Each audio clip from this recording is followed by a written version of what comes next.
Welcome student on speedy maths. आज हम class 10th mathematics new book NCERT के chapter 3 की एक्सरसाइज 3.1 का क्वेश्चन नंबर 4 करने वाले हैं, जिसमें हमसे कहा गया है which of the following pairs of linear equation are consistent और inconsistent, if consistent obtain the solution graphically.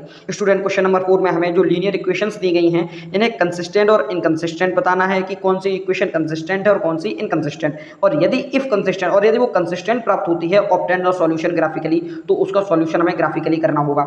Student consistent और इनकंसिस्टेंट के कॉन्सेप्ट को मैंने इसी एक्सरसाइज की क्वेश्चन नंबर 3 में डेफिनेशन के साथ डिटेल में समझाया है, आप उसे भी देखें। यहाँ पर मैं आपको फॉर्मूला के थ्रू बता रहा हूँ कि यदि आप समझिएगा, यदि a1/a2 का जो रेशियो है वो b1/b2 के इक्वल ना हो, या a1/a2 is equal to b1/b2 is equal to c1/c2, अगर ये दो कंडीशनें आती हैं तो स्टूडेंट दिया गया पेयर कंसिस्टेंट होता है।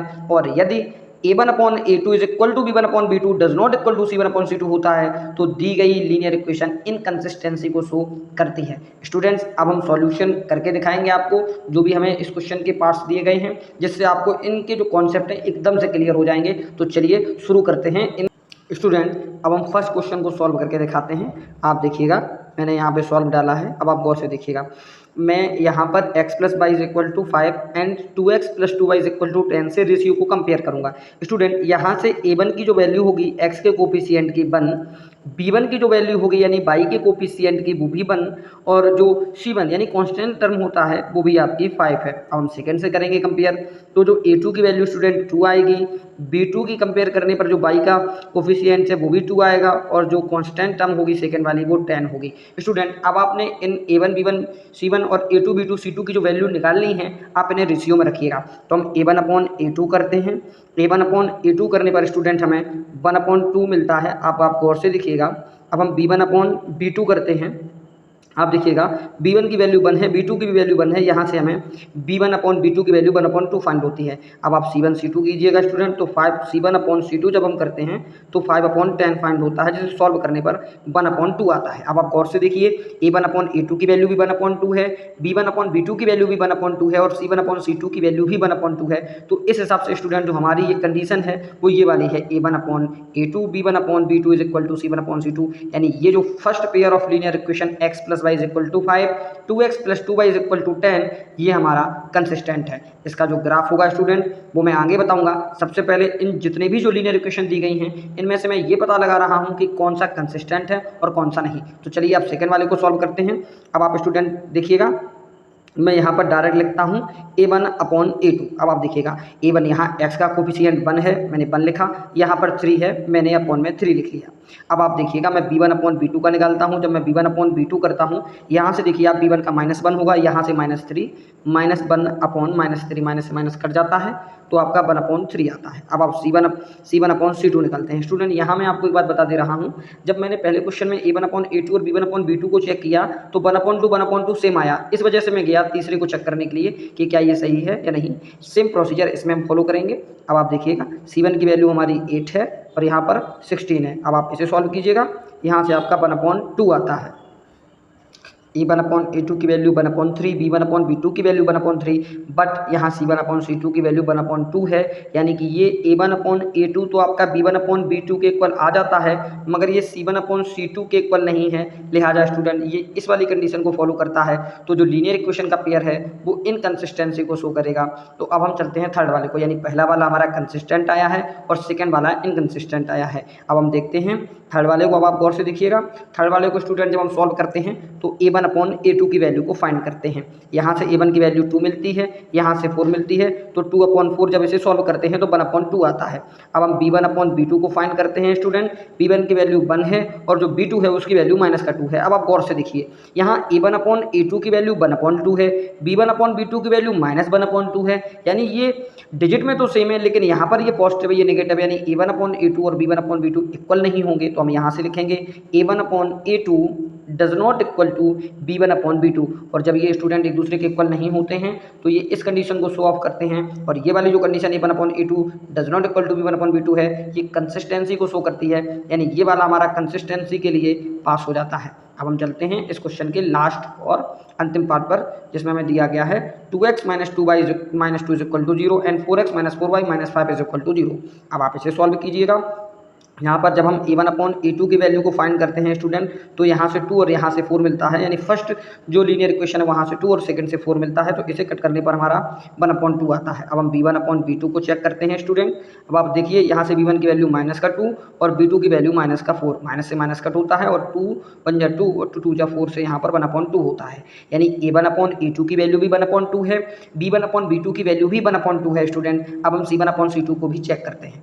तो अब आप देखिएगा जैसे ही हम लिखते हैं c1/c2 इज इक्वल टू, यहाँ से -2 आता है, यहाँ से माइनस का 5 आता है, माइनस से माइनस कट जाता है 2/5। अब आप गौर से देखिए a1/a2 की वैल्यू 1/2 और b1/b2 की भी वैल्यू 1/2 है, यानी कि ये दोनों तो इक्वल हैं, मगर c1/c2 के साथ ये इक्वलिटी शो नहीं करते हैं, यानी a1/a2 is equal to b1/b2 but does not equal to c1/c2। और ये जो कंडीशन आपकी सेकेंड कंडीशन थी, यानी जो आपका फोर्थ वाला पार्ट है, ये इनकंसिस्टेंसी को शो करता है स्टूडेंट। अब आप गौर से देखिए आपके क्वेश्चन में 4 पार्ट थे, जो फर्स्ट वाला है x + y = 5 and 2x + 2y = 10, ये आपका कंसिस्टेंट है। इसी प्रकार से जो आपका थर्ड वाला है 2x + y - 6 = 0, 4x - 2y - 2y - 4 = 0, यानी फर्स्ट और थर्ड ये आपके कंसिस्टेंट हैं, सेकंड और जो फोर्थ आपका है ये इनकंसिस्टेंट है। तो स्टूडेंट जो कंसिस्टेंट आपके हैं इनके लिए मैं फिगर पर चलता हूँ, तो चलिए चलते हैं फिगर पर।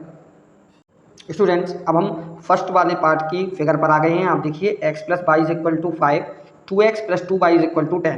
स्टूडेंट अब आप देखिएगा मैंने इसके लिए जो पेयर बनाए हैं वो 1,4 और 4,1 है। अब आप ये देखिए ये किस प्रकार से फाइंड होते हैं, आप गौर से देखिए आपका ये वाली इक्वेशन है x + y = 5, 2x + 2y = 10। इसे स्टूडेंट अब मैं आपको दिखाता हूँ कि ये जो हमने कोऑर्डिनेट पेयर लिए हैं ये किस प्रकार से आए हैं। तो स्टूडेंट अब आप गौर से देखिएगा यहाँ पर हमारा दिया गया है x + y = 5, तो मैंने स्टूडेंट यहाँ पर x = 1 लिया है, तो आप 1 को रख लीजिएगा, y = 5, 1 आपका राइट में जाता है तो 5 - 1 और 4 मिलता है, यानी जब हम x की वैल्यू 1 को रखते हैं तो 4 हमें प्राप्त होता है। अब हम x की वैल्यू 4 रखेंगे, तो आप x की वैल्यू 4 रख के देखिए इक्वेशन में, जब आप x + y = 5 में x की वैल्यू को 4 पुट करते हैं प्लस y = 5, आपका 4 राइट हैंड में जाता है तो y - 4 यानी कि y = 1 फाइंड होता है। अब आप गौर कीजिएगा आपकी जो पेयर 1,4 और 4,1 जो मैंने आए हैं यहाँ आपको दिखाया है कि किस प्रकार से आए हैं। अब आप देखिएगा फिगर में यहाँ पर पहला है 1,4, तो आप देखिए x एक्सिस पर 1 डिस्टेंस को कवर किया, y एक्सिस पर 4 को कवर किया, तो ये वो पॉइंट है जो 1,4 को शो करता है। ठीक इसी प्रकार से जो सेकंड है स्टूडेंट x = 4 एंड y = 1, आप देखिए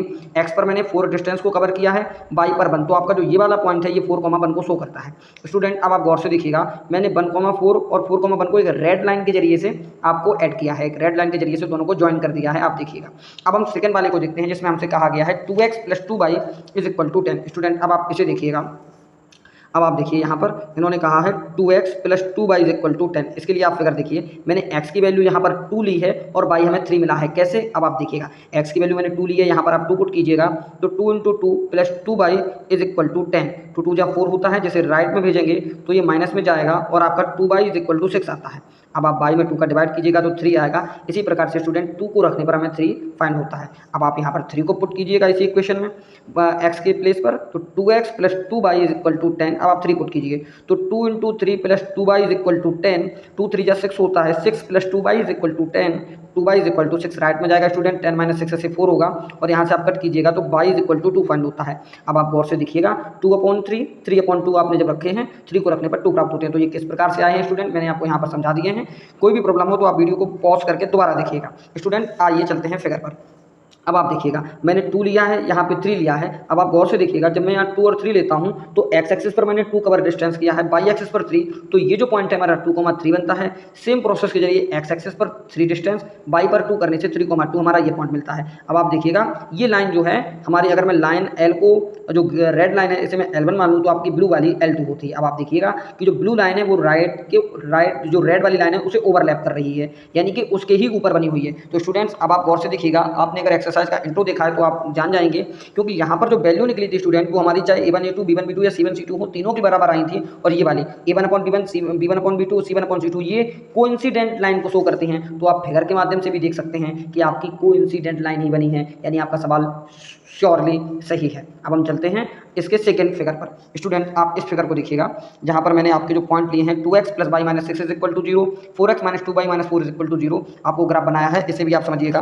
स्टूडेंट सबसे पहले आप देखिएगा इस ग्राफ को समझने के लिए ये जो पॉइंट्स हैं, ये पॉइंट्स किस तरीके से आए हैं स्टूडेंट, आप इसे गौर से देखिए। 2x plus y minus 6 is equal to 0 है। आप इसे गौर से देखने पर मैंने x की वैल्यू 2 रखी है, मुझे y की वैल्यू 2 गेट होती है। कैसे होती है अब आप देखिएगा, मैंने यहाँ पर 2 रखा है x की प्लेस पर, बाई 6 को अगर मैं राइट में भेज दूँ तो ये प्लस का हो जाता है, और 2 2 जब 4 हुआ, राइट हैंड पर जाने पर ये 6 माइनस 4 होता है और y की वैल्यू 2 आती है। आप स्टूडेंट देख सकते हैं। अब यहाँ पर मैंने x की वैल्यू को 1 पुट किया है, y मुझे 4 फाइंड हुआ है, तो आप x की वैल्यू 1 पुट करके देखिए। आपका इक्वेशन था 2x plus y is equal to 6, यहाँ पर आप 1 पुट कीजिए तो 2 into 1 plus y is equal to 6, y is equal to 6, 2 को आप राइट में भेजेंगे तो माइनस में जाएगा and y is equal to 4 आ जाता है स्टूडेंट। अब आप गौर से देख सकते हैं ये किस प्रकार से आया है। सेकंड वाले को भी स्टूडेंट आप चेक कर लीजिएगा, यहाँ पर लिखा है 4x minus 2y minus 4 is equal to 0। जब आप इसे चेक करते हैं तो x की वैल्यू 2 पुट कीजिएगा तो 4 2 जा 8 होता है, माइनस का 2y, मैं 4 को राइट में भेज दे रहा हूँ तो ये 4 हो जाता है।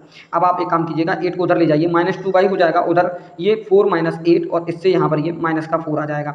आप इसे कट कीजिएगा तो y बराबर 4/2 से कट करने पर y की वैल्यू 2 फाइंड होती है। ठीक इसी प्रकार से स्टूडेंट जब हम x की वैल्यू को 0 पुट करेंगे तो 4 राइट में जाएगा तो माइनस 2 बाई इक्वल टू 4 होगा, और y की वैल्यू जब माइनस 2 का डिवाइड करेंगे तो y की वैल्यू हमें 2 फाइंड होती है। अब आप फिगर को देखिएगा, मैंने जो सबसे पहले पॉइंट आपका लिया है स्टूडेंट 2,2, मैंने x एक्सेस पर 2 कवर किया है, y पर 2, तो ये जो पॉइंट है ये 2,2 को शो करता है। अब आप 1,4 मैंने x एक्सेस पर 1 लिया है, y एक्सेस पर 4 लिया है, तो ये 1,4 है। तो जो हमारी ये वाली लाइन है 2,2 और 1,4 यानी ये वाली लाइन को अगर मैं L1 लाइन मान लेता हूँ तो ये हमारी 1,4 और 2,2 को ज्वाइन करने पर बनती है।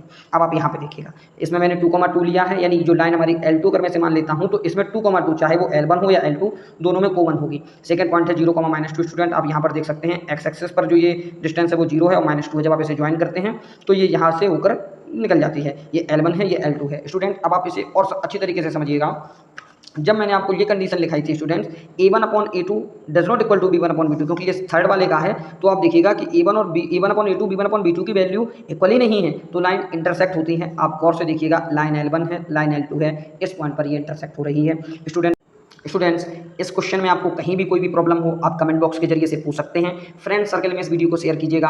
आपने ये पूरा वीडियो देखा इसके लिए बहुत बहुत धन्यवाद। Thank you.